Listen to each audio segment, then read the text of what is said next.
Alors, en quelque sorte, la phase d'industrialisation a déjà commencé chez Citerns, à savoir qu'à travers les essais que nous réalisons à l'échelle un quart des essais qui sont menés depuis octobre 2023 sur le site d'essai l'Ifremer et opérés par la Fondation OpenSea, nous testons un prototype à l'échelle un quart en environnement réel et opérationnel et nous avons associé un certain nombre de partenaires industriels à la fabrication de ce prototype. L'étape suivante, à l'échelle 1, nous testerons ce démonstrateur full scale à partir de l'été 2025 et nous sommes déjà engagés dans le processus d'industrialisation dans la mesure où ce démonstrateur préfigure le futur produit.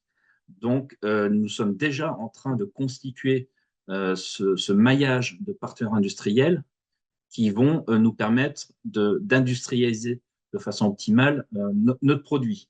Donc voilà, la démarche est déjà engagée. Il reste à la consolider, que ce soit à l'échelle nationale, voire à l'échelle internationale, dans la mesure où le marché du holomoteur est international.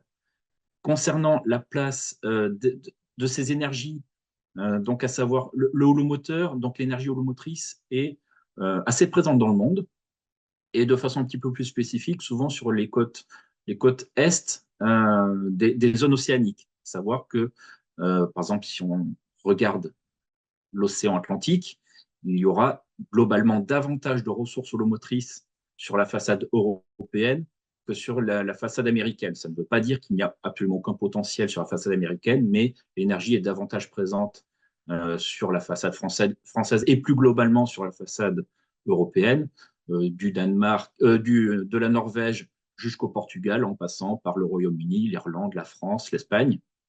A contrario, l'énergie hydrolienne est présente de façon assez large sur les deux continents.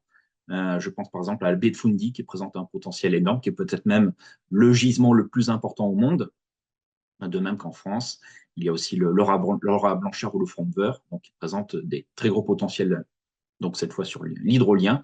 De façon générale, oui, les énergies océaniques, les énergies marines comme l'hydrolien, le holomoteur ou même l'énergie thermique des mers présentent un potentiel mondial qui est assez bien réparti. Il y a vraiment un gisement à capter et c'est important que l'on puisse dès aujourd'hui à la fois développer les technologies, mais aussi le maillage industriel qui va nous permettre d'aborder, de cibler ce marché, de pouvoir répondre à l'attente, au besoin de produire de l'électricité décarbonée de façon assez massive.